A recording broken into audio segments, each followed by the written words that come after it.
When the threes begin the year in September, one of the first skills we work on is trying to identify their names. They come in and every day there is a chart on our table along with names, and on that chart are pieces of Velcro. They take their name and they stick it onto the Velcro. It's the chart of telling me whether they're here or not, but to me it's really telling me whether they can recognize their name or not.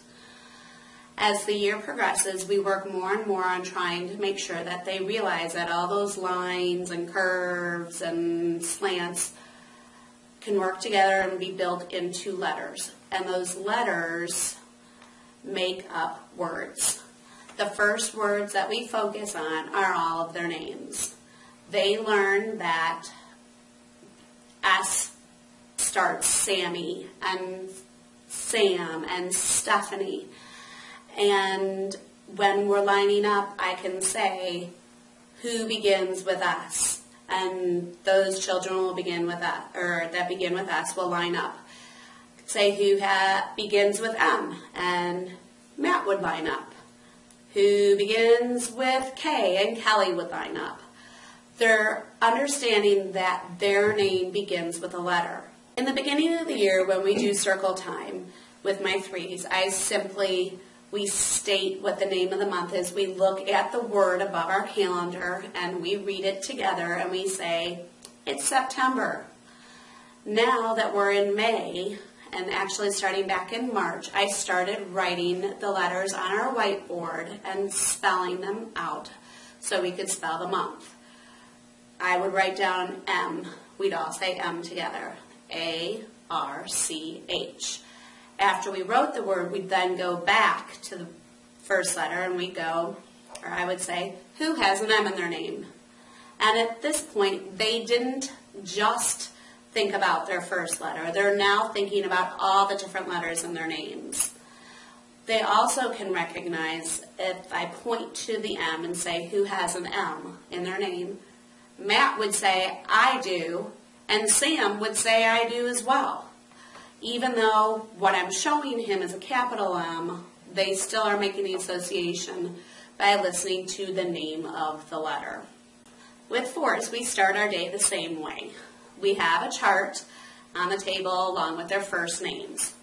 And they find it and they put it on. And then they go to the table, that's what we call our big art table, and they find their names again and they sit down, and we always start our day with some kind of a fine motor activity.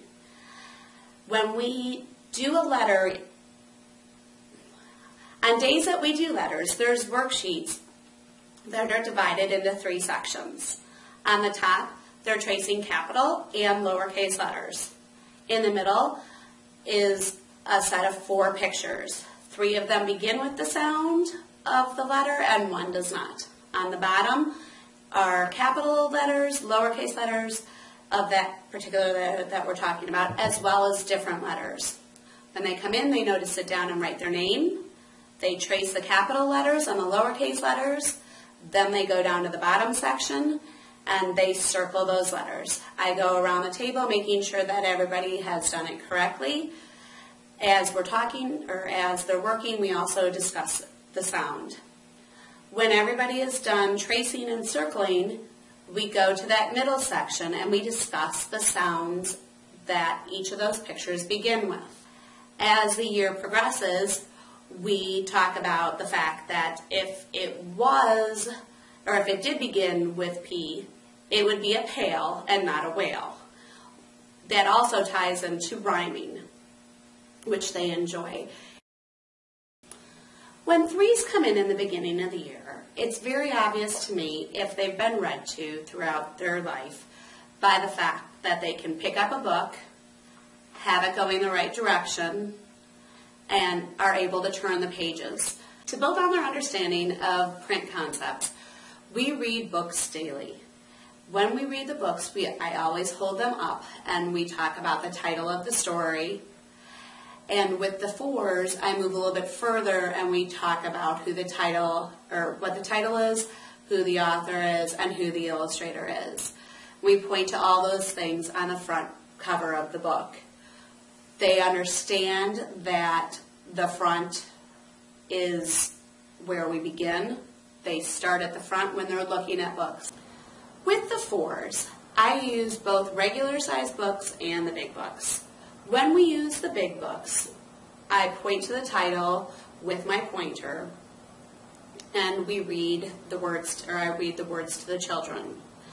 As I turn the pages, I point to the words as I read, so they can understand that each verbal word that I'm saying goes along with a group of letters which they then are starting to understand build a word. And all those words on a page tell us something and give us information or tell us a story.